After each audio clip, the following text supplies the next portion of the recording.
যেমনটা অনেক আগেই তোমাদের জানিয়েছিলাম যে সমস্ত দর্শকেরা শনের কামব্যাকের জন্য এত অধীর আগ্রহে অপেক্ষা করছিলে তাদের জন্য সুখবর।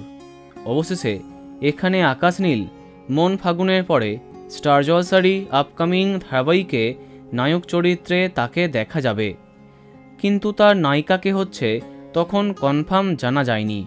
তোমাদের জানিয়েছিলাম তার বিপরীতে সোনামণি সাহাকে দেখা যাবার কথা শোনা যাচ্ছে। তবে সোনামণি নয়, শনের নায়িকা হচ্ছেন গাঁটছড়ার নায়িকা।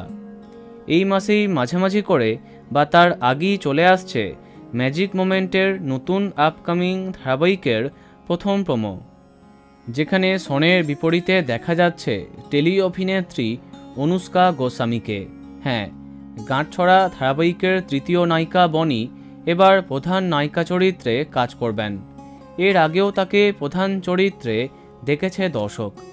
তার কাছে যখন এ বিষয়ে জানতে চাওয়া হলো, অনুষ্কা জানান, এ বিষয়ে আমার পক্ষে এখনই কিছু বলা সম্ভব নয়, খুব শীঘ্রই সবাই জানতে পারবে। তিনি এই খবরে সিলমোহর না দিলেও জানা যাচ্ছে গল্পের প্রথম প্রোমোর শ্যুট সম্পন্ন হয়ে গেছে। তাহলে খুব শীঘ্রই সামনে আসছে শন অনুষ্কার আপকামিং ধারাবাহিকের প্রথম প্রোমো। তো বন্ধুরা, কে কে এক্সাইটেড কমেন্টে জানাতে পারো।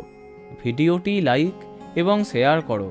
এই রকম আরও অনেক ভিডিও পেতে সাবস্ক্রাইব করো কারেন্ট বস। ধন্যবাদ।